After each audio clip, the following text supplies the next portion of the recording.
ሰላም ጤና ይስጥልን ክቡራትና ክቡራን ተመልካቾቻችን እንደወትሮ ሁሉ የአክብሮት ሰላምታችንን እያቀረብን ከናሁ ቴሌቪዥን የዛሬ ዕለት ሰኞ የካቲት 9 2018 ዓመተ ምህረት የተለያዩ የሀገር ቤትና የባህር ማዶ ስፖርታዊ መረጃዎችን ወደ እናንተ የምናደርስበት ጊዜው አሁን ነው። እስከ መረጃዎቻችን ፍጻሜ ድረስ አብራችሁ እንድትቆዩ የምንጋብዛችሁ የመረጃዎቹ አዘጋጅና አቅራቢ ገዛይ እንዱላ፣ የካሜራ ባለሙያችን ዘካሪያስ ሳይሉ ከኛ ጋር ቆይታ ያደርጋል። እናንተም እስከ መረጃዎቻችን ፍጻሜ ድረስ አብራችሁ እንድትዘልቁ እንጋብዛለን። አብራችሁ ነው። ወደ ቀዳሚው የሀገር ቤት ስፖርታዊ መረጃችን ስናልፍ የኛውን ቀዳሚ እናደርጋለን። የልዩ ዘማች እዝ 65ኛ የምስረታ ክብረ በዓልን አስመልክቶ የተዘጋጀው የ10 ኪሎ ሜትር የጎዳና ላይ የሩጫ ውድድር በሲዳማ ብሔራዊ ክልላዊ መንግስት ሐዋሳ ከተማ ላይ ተከናውኖ በደማቅ ስነ ስርዓት ፍጻሜውን አግኝቷል። በእርግጥ የዚህ የልዩ ዘማች 65ኛ የክብረ በዓል ፕሮግራሞች በተለያዩ ኢቨንቶች ነው እየተከናወነ የሚገኘው። አንደኛው ለዚህ ክብረ በዓል እንግዲህ እውነት ማድመቂያ ተደርጎ ከተያዙ ፕሮግራሞች መካከል ቀደም ሲል ያልኳችሁ የ10 ኪሎ ሜትር የጎዳና ላይ የሩጫ የውድድር መድረክ ነበረ። በዚህ የውድድር መድረክ ላይ ሲኒየር እንዲሁም ደግሞ ጁኒየር አትሌቶች ተካፍለውበታል፣ በሁለቱም ጾታ ማለት ነው። የከተማው ነዋሪዎች ደግሞ ከ10 ሺህ በላይ እንደዚሁም ከአዲስ አበባና ከኢትዮጵያ ከአራቱም ማዕዘናት የተውጣጡ ይህንን ልዩ ዘማች እዝን አብረው ለማክበር ይህንን ክብረ በዓል አብረው ለማክበር ደግሞ ከተለያዩ አቅጣጫዎች ተጉዘው ተሳታፊ ሆኗል። ከ10 ሺህ በላይ ተሳታፊያን እንደዚሁ በዚህ ሩጫ ላይ ተካፍለዋል ማለት ነውና እንደውም በስተመጨረሻ የቲሸርት ሽያጩ ሁላ በጥሩ ሁኔታ ስለመቀላጠፉ ነው የሰማነው ማለት ነው። የቲሸርት እጥመት እጥረት ሁሉ አጋጥሟቸው እንደነበርና ተሳታፊዋኖች እጅግ በጣም ብዙ እንደነበሩ እንደዚሁ ተገልጿል ማለት ነውና ደማቅ በነበረው ስነ ስርዓት ላይ የተለያዩ የስፖርት ተቋማት አመራሮች እንደዚሁም ደግሞ ልዩ ዘማች እዝ የበላይ አመራሮችም እንደዚሁ ተገኝቷል ማለት ነውና ደማቅ ነበረ።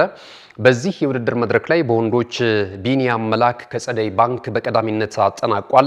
የሲዳማ ቡናው ስፖርት ክለብ አትሌት ሳሙኤል ፍሬው ደግሞ ሁለተኛ ደረጃን ይዞ አጠናቋል። እንደዚሁም ደግሞ በግል የተወዳደረው አትሌት አብዱል ሰላም ወርቁ ሶስተኛ ደረጃን ይዞ አጠናቋል ማለት ነው።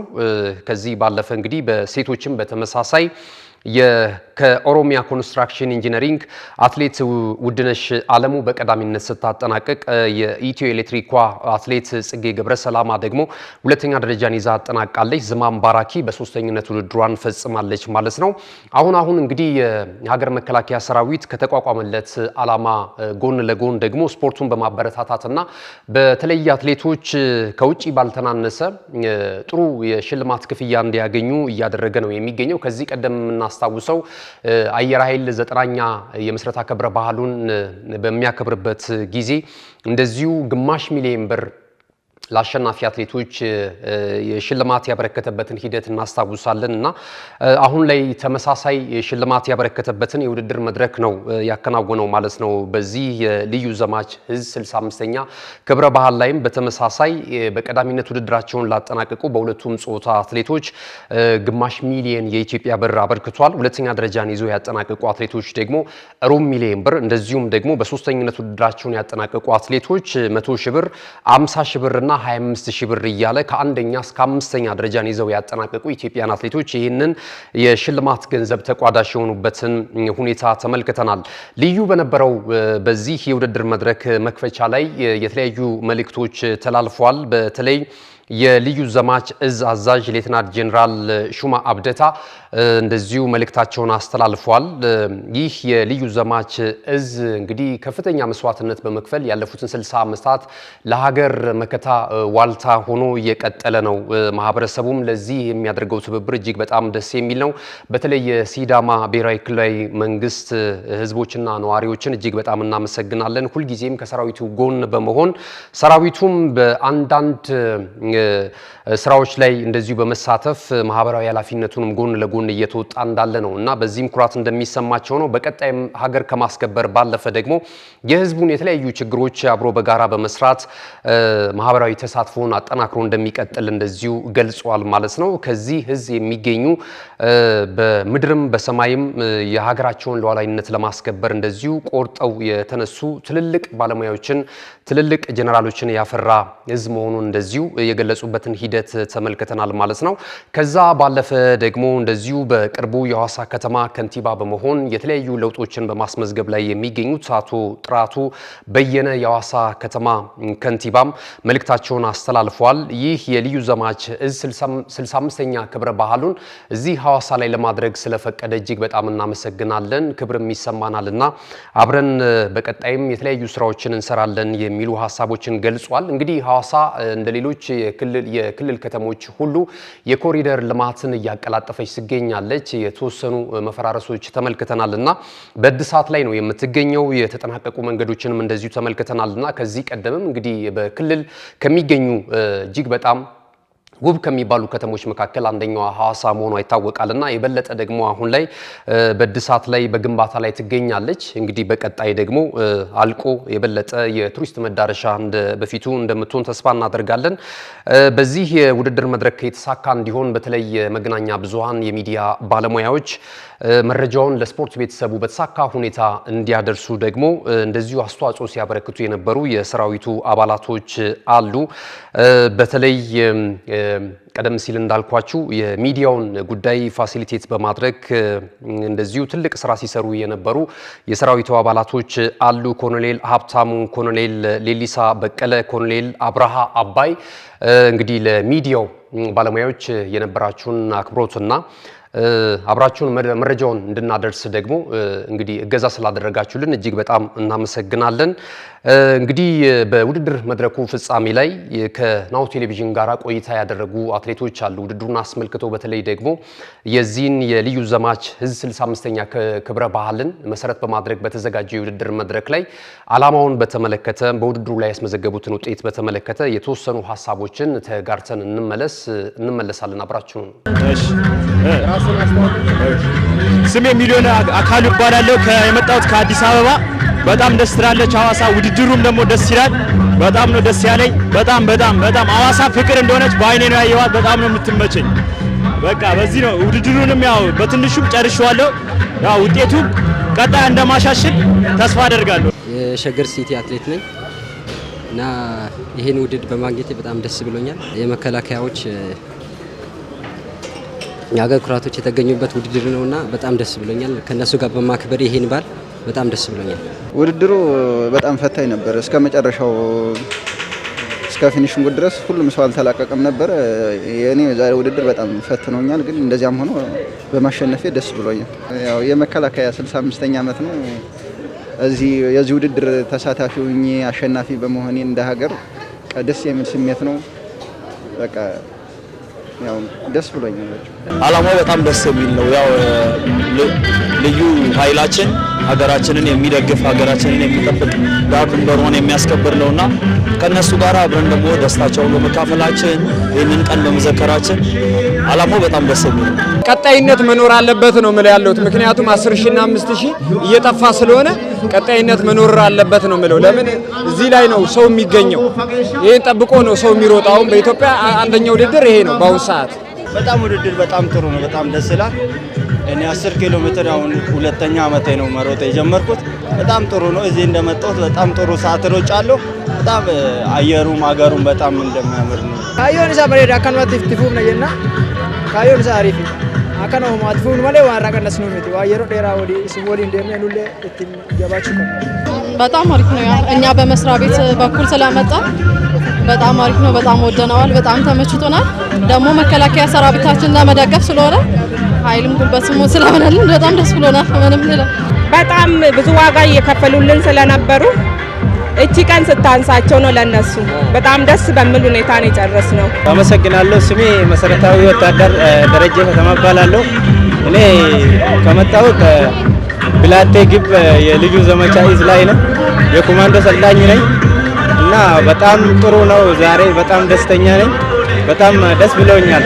እግዚአብሔር ካለ ደግሞ ዛሬ ዓመት ከዚህ በላይ ሆነን ያው የኛም ብዙ ነገር እንጠብቃለን። ከዚህ ከተሻሻለ ነገር ደግሞ እንሰራለን ብዬ አስባለሁ።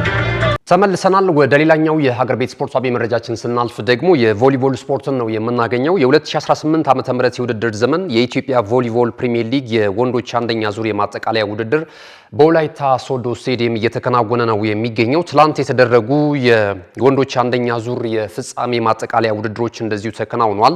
አዲስ አበባ ፖሊስን ከመቻል ጋር ያገናኘው ጨዋታ በመቻል 3-2 አሸናፊነት ፍጻሜውን አግኝቷል። በጣም ደማቅ ነበረ። ከፍተኛ ፉክክር ተስተናግዶበታል። በዚህ እንቅስቃሴ ላይ በተለይ በአዲስ አበባ ሲቲ ካፕ የውድድር መድረክ ላይ በፍጻሜ ተገናኝተው ነበር አዲስ አበባ ፖሊስና መቻል ስፖርት ክለብ ማለት ነውና ያንንም ከፍተኛ ፉክክር ማስመልከታቸው የሚታወስ ነው። አሁንም በዚህ በወላይታ ሶዶ ስቴዲየም ላይ በተደረገው ውድድርም እንደዚሁ ተመሳሳይ ትንቅንቅ አድርገው በስተመጨረሻ መቻል 3-2 በሆነ ውጤት ጨዋታውን ማሸነፍ ችሏል ማለት ነው። ሌሎች ጨዋታዎች ተደርገዋል። ወላይታ ዲቻ ከብሔራዊ አልኮል ጋር ያደረጉት ጨዋታ በወላይታ ዲቻ 3-2 አሸናፊነት ተጠናቋል። አሁን ከቅርብ ዓመታት ወዲህ ደግሞ ብሔራዊ አልኮል በዚህ የውድድር መድረክ ላይ ወይም በዚህ ስፖርት ከፍተኛ እንቅስቃሴ በማድረግ ላይ ነው የሚገኘው በሁለቱም ጾታ ማለት ይቻላል።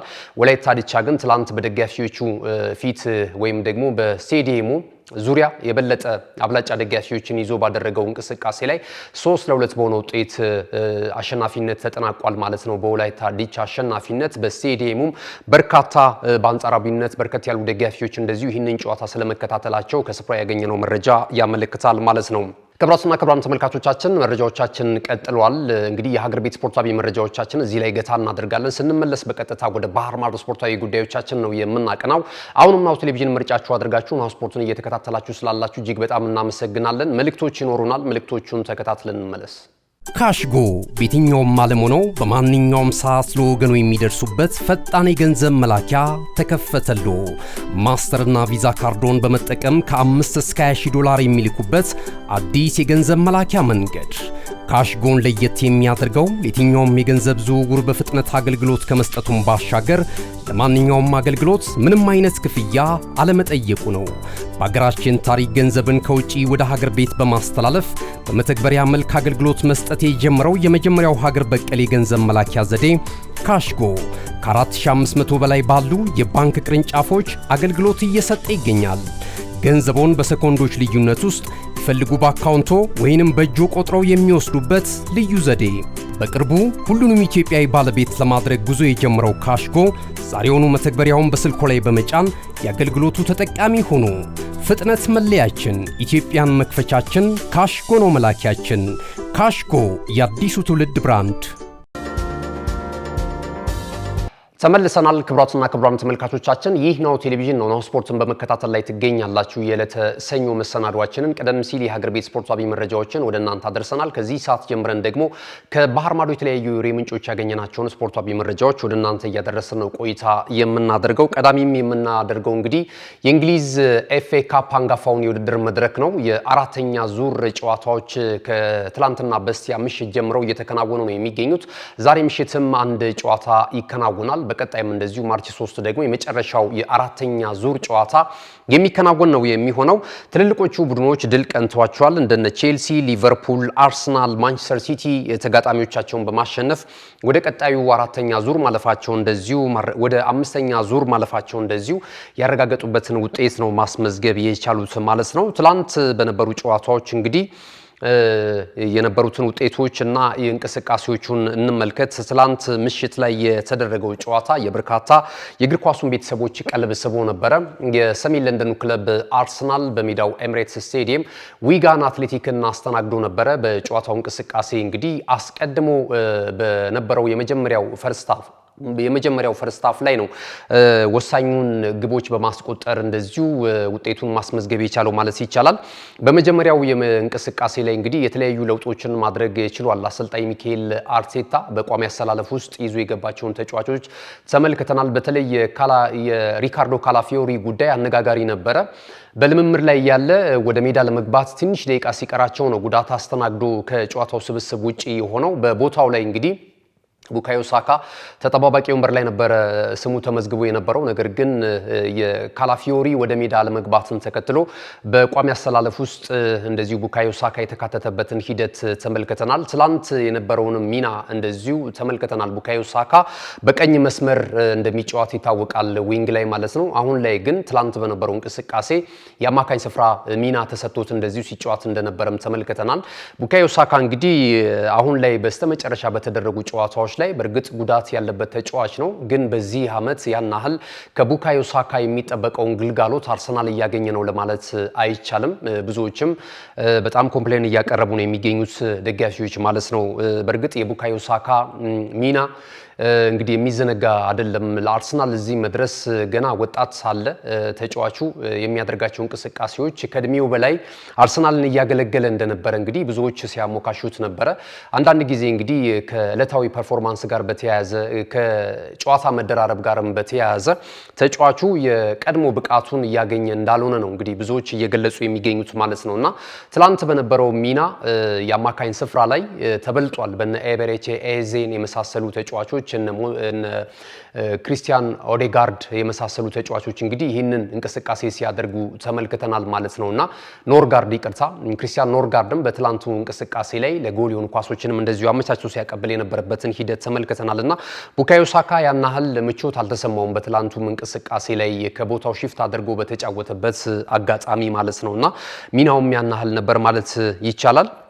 እንደውም ብዙዎች አሁን ላይ ማዱኬን በቋሚ አሰላለፍ ውስጥ መካተት አለበት የሚል እንደዚሁ ጥሪ እያስተላለፉ ነው የሚገኙት። ማዱኬ እንግዲህ ከሌላኛው የፕሪሚየር ሊጉ ክለብ ቼልሲ ከመጣ በኋላ ለአርሰናል ያደረጋቸው እንቅስቃሴዎች እጅግ በጣም አስገራሚ ነው።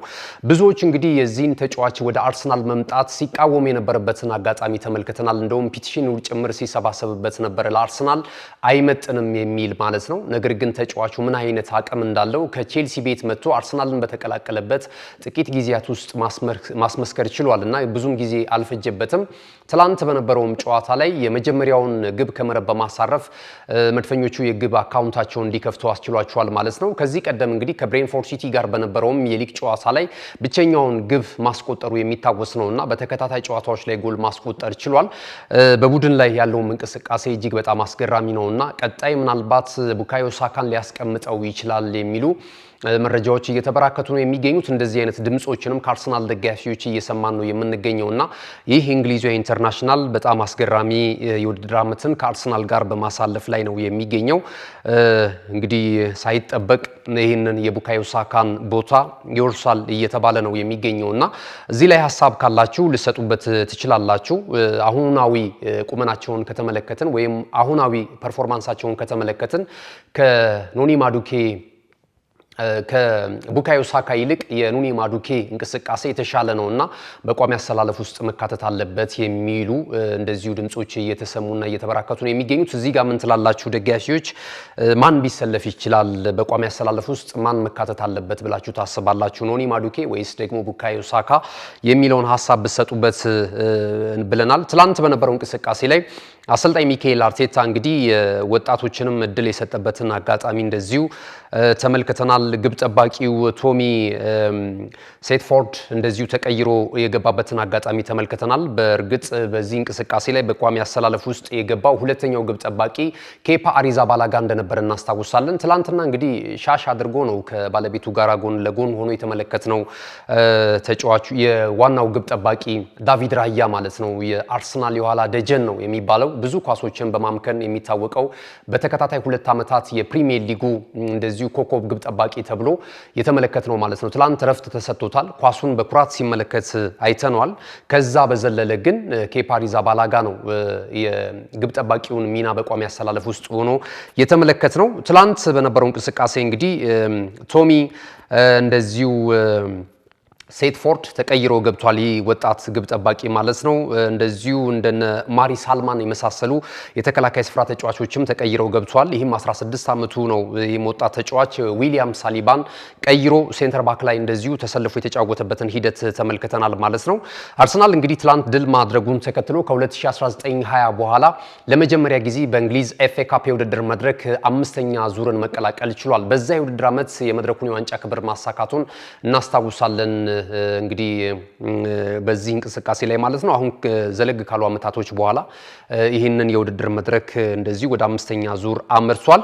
ሌላ ታሪክም ሰርቷል። ትላንትና መድፈኞቹ እንግዲህ በ30 ደቂቃ ውስጥ 4 ግቦችን ከመረብ በማሳረፍ በእንግሊዝ ኤፍኤ ካፕ የውድድር መድረክ ታሪክ የመጀመሪያው ክለብ ሆኗል ማለት ነው። በእነዚህ አጭር ደቂቃ ውስጥ 4 ግቦችን ከመረብ በማሳረፍ ማለት ነውና ትላንት በነበረው እንቅስቃሴ ይህንን ተመልክተናል። ኖኒ ማዱኬን ቀደም ሲል ገልጬላችኋለሁ። በጣም ማራኪ ምሽት ማሳለፍ ችሏል። ከዛ ባለፈ ገብርኤል ማርቲኔሊ እንደዚሁ ጎል አስቆጥሯል።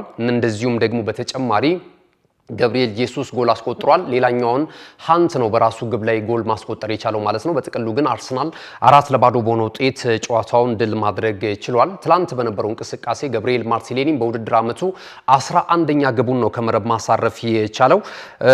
በተለይ ከፕሪሚየር ሊጉ ውጪ ባሉት የውድድር አይነቶች ላይ ጥሩ እንቅስቃሴ እያደረገ ነው የሚገኘው። ማርቲኔሊ በቻምፒየንስ ሊጉ 6 ግቦችን ከመረብ አሳርፏል። በኤፍኤ ካፕ 4ኛ ግቡን ነው ትላንትና ከመረብ ያሳረፈው በድምሩ 10 እንደዚሁም በፕሪሚየር ሊጉ ደግሞ 1 ጎል ነው ማስቆጠር የቻለው በ20 ጨዋታዎች ማለት ነውና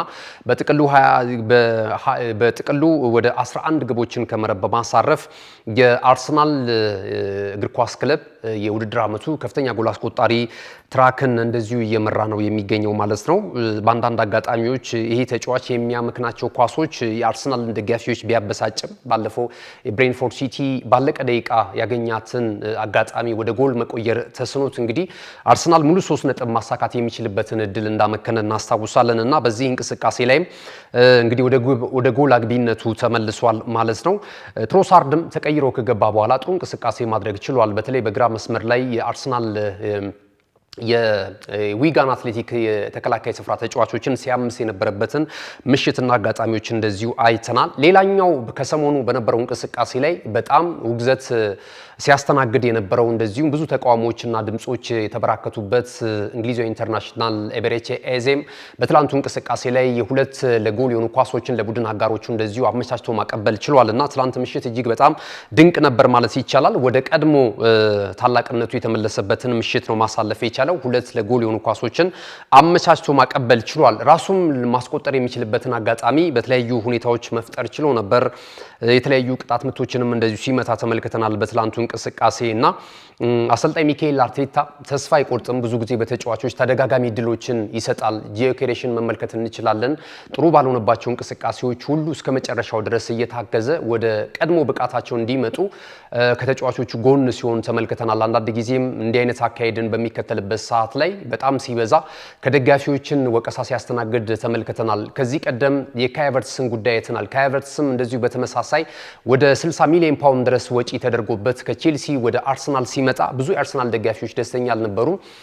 ምክንያቱም በመጨረሻው የቼልሲ ቆይታው ብዙም ውጤታማ እንዳልነበረ ተከትሎ ነው እንግዲህ ለአርሰናል ላይ መጥንም የሚሉ ድምጾች ተበራክተው የነበሩትና በወቅቱ ግን አርሰናል ከደጋፊዎች የሚመጣውን ጫና እየተቋቋመ ከሚዲያ የሚመጣውን ጫና እየተቋቋመ በተደጋጋሚ ድል ይሰጠው ነበረ።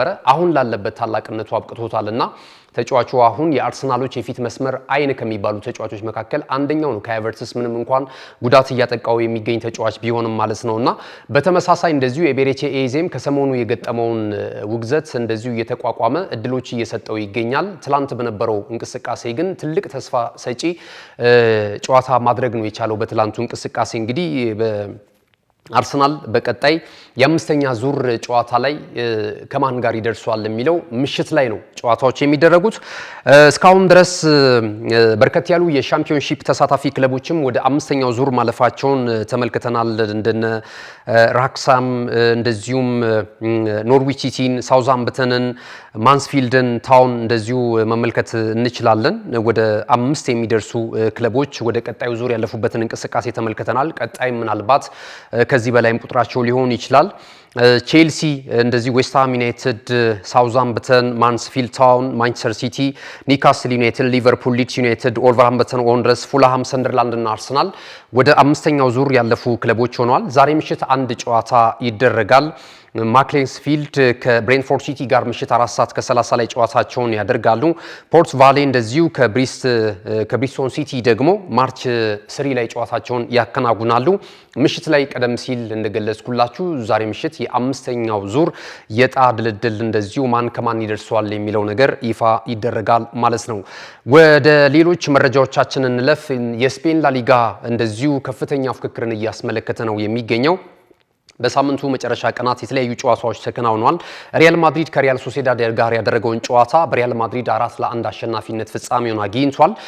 እንግዲህ ሪያል ማድሪድ ድል ማስመዝገቡን ተከትሎ ዛሬ ምሽት ባርሴሎና ጨዋታውን እስኪያደርግ ድረስ እንደዚሁ የላሊጋውን የደረጃ ሰንጠረዥ በ2 ነጥብ ልዩነት እየመራ ነው የሚገኘው ማለት ነውና አትሌቲኮ ማድሪድ ከሜዳ ውጪ አቅንቶ ራዮ ቫልካኖን ገጥሞ ነበር 3-0 በሆነ ውጤት ተሸንፏል። እንግዲህ በሳምንቱ አጋማሽ እንደምናስታውሰው ባሳለፍነው ሳምንት ማለት ነው በዋንዳ ሜትሮፖሊታኖ ስቴዲየም የስፔን ኮፓ ዴል ሬይ ጨዋታ ተደርጎ ነበርና በዛ እንቅስቃሴ ላይ ምንም እንኳን የመልስ ጨዋታ ቢኖረውም አትሌቲኮ ማድሪድ ባርሴሎናን 4-0 በሆነ ውጤት ነበር ማሸነፍ የቻለውና ከዚህ ድል በኋላ ግን የበለጠ በጥንካሬ ይመለሳል ቢባልም የአሰልጣኝ ዲያጎ ሲሞኒ ቡድን ባልተጠበቀ ሁኔታ በራዮ ቫልካኖ 3-0 በሆነ ውጤት በላሊጋው ሽንፈትን አስተናግዷል። ከጨዋታው መጠናቀቅ በኋላ ዲያጎ ሲሞኒ እጅግ በጣም መበሳጨቱን ገልጿል። ይህንን ጨዋታ በማሸነፍ የላሊጋው የሻምፒዮናነት ተፎካካሪ መሆን የምንችልበትን እድል ነው ያመከን ነው። በጣም አዝኛለሁ በተጫዋቾቼ የሚል አስተያየት ሰጥቷል። ዛሬ ምሽት እንግዲህ የካታሎናው ክለብ ባርሴሎና የመሪነቱን መንበር ለማስመለስ ከሜዳ ውጪ አቅንቶ ጂሮናን ይገጥማል ማለት ነው። ምሽት 5 ሰዓት ላይ ጨዋታ ይደረጋል። ብሉግራናዎቹ በዚህ እንቅስቃሴ ላይ ሙሉ 3 ነጥብ ማሳካት ከቻሉ ወይም ጨዋታውን በድል ማጠናቀቅ ከቻሉ የመሪነቱን መንበር እንደዚሁ ከሎስ ብላንኮቹ መረከብ የሚችሉበት እድል ዳግም የሚያገኙ ነው የሚሆነው ማለት ነው። የላሊጋውን የደረጃ ሰንጠረዥ አሁን ላይ ለጊዜውም ቢሆን ሪያል ማድሪድ በ60 ነጥብ ይመራል። ባርሴሎና በ58 ነጥብ ይከተላል። ቪላሪያል እና አትሌቲኮ ማድሪድ እኩል 45 ነጥቦችን ይዘው በጎል ክፍያ በመበላለጥ 3ኛና 4ኛ ደረጃ ላይ ተቀምጧል። የሪያል ማድሪዱ የፊት መስመር አጥቂ ፍራንሳዊ ኢንተርናሽናል ክሊያን ምባፔ ከፍተኛ ጎል አስቆጣሪነቱን ትራክ በቀዳሚነት እየመራ ነው የሚገኘው። አጫጭር ስፖርታዊ መረጃዎችን ወደ እናንተ እናደርስና የመረጃ ሰዓታችንን እናጠናቅቃለን። አርሰናል ተጨማሪ ሴንተር ባክ የተከላካይ ስፍራ ተጫዋች ወይም የመሃል ተከላካይ ስፍራ ተጫዋች የአርቢ ሌፕዚጉን ተጫዋች ማስፈረም ይፈልጋል ተብሏል። ካስቴሎ ሉኬባ ይሰኛል። ይህ ተጫዋች በጣም ድንቅ ብቃት እንዳለው ብዙዎች እየመሰከሩለት ይገኛሉ። ታላላቅ ክለቦችም የዚህን ተጫዋች ግልጋሎት ለማግኘት ወይም ደግሞ ለማስፈረም ከፍተኛ ጥረት በማድረግ ላይ ነው የሚገኙት። ይህንን መረጃ ይዞ የወጣው ቲም ቶክ የተሰኘው የመረጃ ምንጭ ነውና በቀጣይ አርሰናሎች ይህንን ተጫዋች ለማስፈረም ፍላጎት አላቸው። የአርሰናል ስፖርቲንግ ዳይሬክተር አንድሪያ ቤርታ ይህንን ጉዳይ እየተከታተሉ እንዳሉ እየተገለጸ ነው የሚገኘው። አሁን ላይ እንግዲህ እንደነ ማሪ ሳልማንን የመሳሰሉ ሞስኬራ፣ ገብርኤል ማጋሌዥ በትላንቱ ጨዋታ አልነበረም። ነገር ግን ከዊሊያም ሳሊባ ጋር ያላቸው ጥምረት በተለይ የኋላውን ደጀን እንዴት አርግተው እያጠናከሩት እንዳሉ ይታወቃል። አሁንም ተጨማሪ ተጫዋቾችን የማምጣት ፍላጎት አላቸው እዚህ ዲፓርትመንት ላይ የሚሉ መረጃዎች እየወጡ ነው የሚገኙት። ኔይማር ጁኒየር እንግዲህ የጉልበት ቀዶ ጥገና ሕክምና ማድረጉ ይታወሳል። የተሳካ የሕክምና እንደዚሁ ሁኔታዎችን አከናውኖ መመለሱ እየተገለጸ ነው የሚገኘው። ጨዋታ አድርጓል። ሳንቶስ ክለቡ ከኦታቪዮ ጋር ያደረገውን ጨዋታ ግማሽ ደርዘን ግብ ከመረብ በማሳረፍ 6-0 በሆነ ውጤት ማሸነፍ ችሏል። በዚህ እንቅስቃሴ ላይ አሲስት ማድረግ ችሏል እና በቀጣይ በዓለም ዋንጫው የመምጣት ፍላጎት እንዳለው እየተገለጸ ነው የሚገኘው። እንግዲህ አሰልጣኝ ካርሎ አንቸሎቲ የብራዚል ብሔራዊ ቡድን አሰልጣኝ በ26ቱ የዓለም እግር ኳስ ዋንጫ የውድድር መድረክ ላይ ለዚህ የፊት መስመር አጥቂ ጥሪ ያቀርቡለታል ተብሎ እየተነገረ ነው የሚገኘው እና ተጫዋቹም አሁን ላይ በጥሩ ጤንነት ላይ ይገኛል። ወደ ዓለም ዋንጫውም ለመምጣት እየሰራ እንዳለ ነው መረጃዎች እየጠቆሙ የሚገኙት ማለት ነው። ሌሎች መረጃዎችን ስንመለከት የአርሰናሉ የቀድሞ የተከላካይ ስፍራ ተጫዋች ዚንቼንኮ ዩክሬናዊ ተከላካይ እንግዲህ በውሰት ውል ወደ ሆላንዱ ክለብ አያክስ አምስተርዳም ማቅናቱ የሚታወስ ነው። በኖቲንግሃም ፎረስት አድርጎ ማለት ነውና ትላንት እንግዲህ የመጀመሪያ ጨዋታውን ለአያክስ አምስተርዳም ባከናወነበትና አያክስ አምስተርዳም ጨዋታውን 4-1 በሆነ ውጤት እንቅስቃሴ ባሸነፈበት ጨዋታ ከባድ ጉዳት አጋጥሞታል። ይህ ተጫዋች ምናልባት በቀጣይ እስከ ውድድር ዓመቱ መጨረሻ ድረስ ከሜዳ ሊያርቀው እንደሚችል ነው እየተነገረ የሚገኘው። ግራግሩ ላይ የገጠመው ጉዳት የቀዶ ጥገና ጭምር ሊያስፈልገው የሚችልበት እንቅስቃሴ እንዳለ ነው እየተነገረ የሚገኘው ማለት ነውና ቀጣይ ግን የአያክስ አምስተርዳም እግር ኳስ ክለብ የቡድን አባላቶች የሚያወጡት ሪፖርትን መጠበቅ አለብን ሲሉ ነው አሰልጣኙ የተናገሩት ማለት ነው። ክቡራትና ክቡራን ተመልካቾቻችን ካለን ሰዓት አንጻር የዛሬ ለተሰኞ የካቲት 9 2018 ዓ.ም ከሀገር ቤትና ከባህር ማዶ ያሰናዳናቸው ስፖርታዊ መረጃዎቻችን ይሄንን ይመስሉ ነበር። ስለተከታተላችሁን እጅግ በጣም እናመሰግናለን። ተወዳጅ የናሁ ቴሌቪዥን ፕሮግራሞች የሚቀጥሉ ይሆናል። ከቲቪው በተጨማሪ የናሁ ፕሮግራሞችን ለማግኘት ዩቲዩብ ቻናላችንን ላይክ፣ ሼር፣ ሰብስክራይብ በማድረግ ቤተሰብ እንድትሆኑ እንጋብዛችኋለን። ከ414,000 በላይ ተከታዮች አሉት። ከዛ በዘለለ ደግሞ በተለያዩ የሶሻል ሚዲያ አማራጮች በመላው ዓለም እየደረስን እንገኛለን። በፌስቡክ፣ በቲክታክ፣ በቴሌግራማችን እና የተለያዩ አማራጮችን ጆይን በማድረግ ቤተሰብ እንድትሆኑ እንጋብዛለን። አብራችሁን ስለነበራችሁ እጅግ በጣም እናመሰግናለን። መረጃዎቹን ወደ እናንተ በማድረስ ገዛ እንዱ ላይ ካሜራ ባለሙያችን ዘካሪያ ሳይሉ ከኛ ጋር ቆይታ አድርጓል። አብራችሁን ስለነበራችሁ እጅግ በጣም እናመሰግናለን። መልካም ጊዜ ይሁንላችሁ።